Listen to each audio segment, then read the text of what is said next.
Hi, I'm Andrew Trendle, you're watching Enemy, and we're here with Twin Atlantic. Hello, hi. Happy album release day, boys. Thank you so much. Today, Thank you. the time of filming, Twin Atlantic have just dropped Power. There it is, it looks like this. It is, I am holding it the right way around, not that way, not that way. You can hold it whatever way you want, that's the beauty of it. Yeah. Interpretive art. It's beautiful. Thank you, mate. Yeah, no, it's, I mean, well, just be honest, there was so much effort went into that. Yeah. Hours and hours and hours of deep overthinking has gone into the concept of this whole, not just the artwork, but the whole thing, so... Hey, but now it looks kind of effortless. Yeah. I like the kind of New Ordery Power, Corruption and Lies vibe of like nature and then this modern art thing across the middle. Yes. Is that the vibe?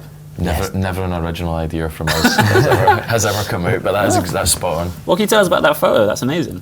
It was actually the guy that kind of pulled all the ideas together, the designer. Yeah. It's like a photo that he took on holiday, and we were searching for this image. It was originally like meant to, we wanted it to be kind of like flesh coming together, like meeting in kind of quite awkward ways to suggest different, like, I don't know, power struggles or dominance, and I don't know, it was just looking a bit too sexual. And We've actually been down that path for ages. Ages and ages. Like meeting, like a Tool video. Yeah, and then see having that wee outside perspective where the guy was like, do you know what? See the meeting of the land and the sea, and like he kind of heard this metaphor of the music in that picture. That's cool. And I thought, you know what? That's quite a cool thing that someone's connected with it that way. Yeah. So Is it Iceland? Yeah. I think it might be in Iceland. I was going to say, whose holiday was it's it? Iceland. Bear Grylls or something? It's like, looks pretty intense. No, doesn't it? I can't remember the guy's name. Andrew's his name, I think. Yeah. But it looks like that. Out now in all good record stores and some bad ones too. But yeah, so Power. I think the title says it all because this record is very much about you guys kind of taking control and exerting a sense of freedom, right? Yeah. It's funny, like not really on purpose.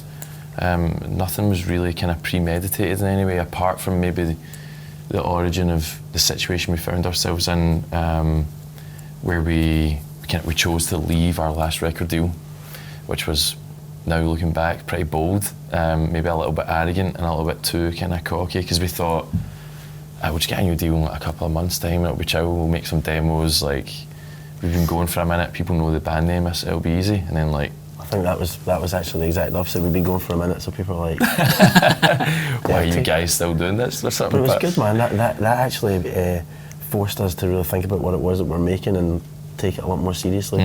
Aye, so like basically 2.5 years later, we were still in that position, and we'd converted like a rehearsal room into like a recording studio, and like you're saying, it kind of, everything was coming from us again, and then that became addictive, and it kind of snowballed, and it was like, it became this kind of personal journey of like self-empowerment, and the record is kind of themed on that loosely. Like an album that demanded to be made, rather than having an A&R man be like, we need a single. Well, yeah, we just didn't have that, which by the way, that's kind of like for the first time for us, because we've been doing it since we're like teenagers, and like, I think, was that 19 or 20 or something when we signed our first and only deal at that point. Yeah.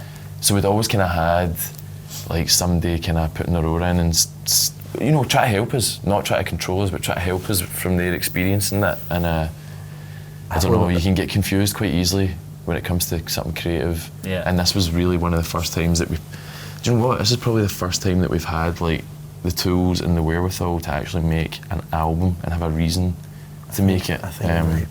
Not that the other ones didn't have good results or whatever, but this is maybe just, I don't know, we felt ready. Yeah. So is it very much like going back to being teenagers in band practice?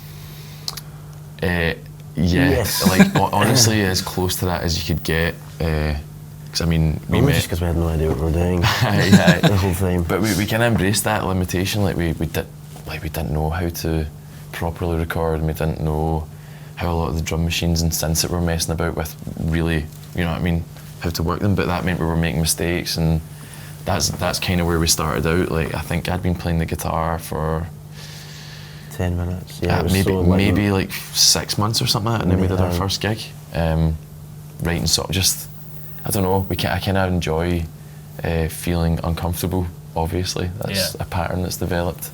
And Ross and I used to like write songs as mum and dad's house, And then, I don't know, this was like the grown-up version of that, having our own wee studio space and just getting back to the two of us, trying to figure it all out again.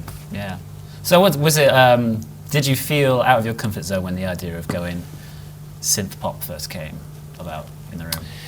Not, only sort of with maybe what other people's preconceived ideas of our band are, because we've got a kind of deep love and a connection to music like that. Like, see, being from Glasgow and going to loads of club nights for years, and like, I went to art school, and Glasgow art school's like synonymous with like electro nights and stuff. Like so it's like kind of Optimo like nights and stuff like that. Yeah. So you know what's going on, and that's kind of in like our musical DNA. But we were never really able to like. We thought there were two different parts of our life almost, you know? Yeah. It's like we graduated from one part and then moved into the band. I think if you asked most artists to be honest, and they sat down and just went, fuck, I wish we were LCD Soundsystem. Aye. Well, they were a huge influence, man, on this record. Kind of because they've got the freedom to just put something in because they think it sounds good. They're not really trying to be anything, and that's dead inspiring. But the straddling the line as well between like the analog instruments and then not like electronic instruments and then like drum kits and guitars. Yeah, they and make that. it feel human. They do, yeah, which is something that we wanted to make sure we kept a hold of. Yeah. So you're quite flagrant, like your influences like Depeche Mode and New Order and stuff like that. Mate, massively, almost too close. Sometimes we had to have a word with ourselves, but just makes it feel so good. There's a reason. They also do this thing that that bands maybe without electronic elements kind of struggle to capture. There's like a weird little corridor that runs between like pure euphoria and like depraved darkness. Do you know what I mean? And there's this kind of shoot that runs through both those bands. Like, if you hit that note, man, that's like our favourite moments in music at all. I always used to describe it as being navy blue and gold. I used to be like, guys, we need like the kind of where's the gold? Where's the gold at? Can't afford gold. But I think we kind of like refined it a little bit, and bands like New Order and Depeche Mode are like masters of that space between those two feelings. That kind of bittersweet thing. Absolutely. I think their sound, and what interests me about the music that we've made is there's like a nostalgia in the sound, but not harking back to a time in the past. It's almost like it's future hard to, nostalgia. It's hard to really put it into words. There's like a swagger to this record, but it's not like shoulder pads. I don't know. Is that the wardrobe for the tour? Shoulder pads, turquoise blazers. That's quite sharp. Roll up your sleeves. Go on, roll up your sleeves. Oh yeah, so I'm like super Duran. I think that was just coming from. I think we've had elements of that in our music before, but I think it was like character writing or something. Like, we were pretending to be confident, but the confidence and swagger that's coming through on this, and any sort of like flair and I don't know, showing off or something, just came from us having a total riot making it. Yeah. Just so much fun, man. Going back to just Ross and I in the room, kind of try to impress each other and then also make each other laugh. And it is an album made kind of through friendship rather than like trying to make something good. Do you know what I mean? It was kind of just to keep each other entertained. And I do think we definitely. There was a point at the start where there was a purpose to do it, and then slowly but surely that purpose, probably why it took so fucking long, is because it just became about that, didn't it? Just like having fun. So the shows are going to be a rave? Yeah, we played our first show last night with Banquet Records at an in-store thing, and it kind of started out with the intention of being a rave, and then it ended up like a kind of stand-up show halfway through. I don't know, I think we're just having so much fun. Maybe we feel a bit more comfortable with these elements being like, I don't know, moulded together. It feels a bit more natural to us, so we're just able to be ourselves a bit more, I don't know. Yeah. I'm still trying to unpack it all, man. It's a lot of emotional content here. Yeah. Also, you've talked about the kind of the confidence and the playfulness of the sound of the record. But I mean, lyrically, what would you say this record's dealing with on the whole? Well, kind of just trying to take the barrier down about it being anything. Like, I usually used to write all the songs outside the studio and analyse them before I let anyone hear it. Whereas, because I was producing the record and doing a lot of programming and stuff like that, I almost became detached. At some points became detached from the songwriting process, and that's when I would write the lyrics, because I wanted it to be like I was reacting to the feeling the music was giving me, or something that had happened or was happening around me, and I could just kind of like channel something a bit more, I don't know, without being too cerebral about it, just say something, because it was honest, if you know what I mean, without overthinking it. And that harks back to your character writing from before. It felt like there wasn't any of that in it at all. Nah, not at all. And some of it makes no sense at all, but I like love it for that. But that's okay. Yeah. Aye, totally, man. And the joy of knowing that there's going to be fans like putting their own meaning on it, and you're just like, means nothing. Yeah, well, now I'm kind of doing the whole Bruce Springsteen thing. He's kind of one of the main reasons why I write songs is like when you go back retrospectively and try and figure yourself out, that's like dead interesting to me. I'm now listening to it being like, I must have meant that, or must have been talking about this. And there's a thread that runs through the whole record that's kind of this like religious iconography thing where I'm kind of making fun of it. Don't know, must be some deep-rooted thing in my like upbringing in Glasgow, and it's the first album we've made in Glasgow ever. We've always kind of gone overseas to work with different people, and so is it like poking fun at power as well? Yeah, all that stuff. And it's, I mean, I don't know, religion is so powerful and it brings so many people together, but really en masse it divides more than it joins. And yeah, the music on the record kind of just had this sort of like either ethereal or really dominant foreboding sound, and that always kind of, I don't know, I just was like picturing like, I don't know, it just always conjured up religious stuff in my mind for some reason. You need to get some like Billy Corgan style robes on stage and then like... Careful what you wish for. we played a show with Smashing Pumpkins years ago, and we were like so fresh-faced and like naive to the whole arena show thing, and we had like really solid like kind of punk DIY scene, like grassroots sort of outlook, and Billy Corgan had like a seamstress on tour.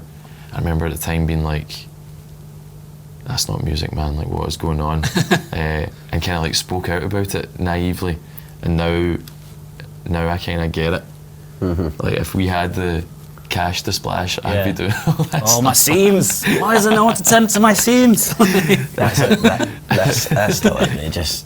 You can't be. It's a bit outrageous, but yeah, no, it matches their music, I guess. Is it true that he asks you to leave during sound check or something? That did happen, aye, but I mean, man, the guy must be under so much pressure, do you know what I mean? Stop cutting him slack. I'm cutting him slack. This went badly for me before. Okay. He like outed me to all his Twitter followers and all that, and he was like heavy slagging me online.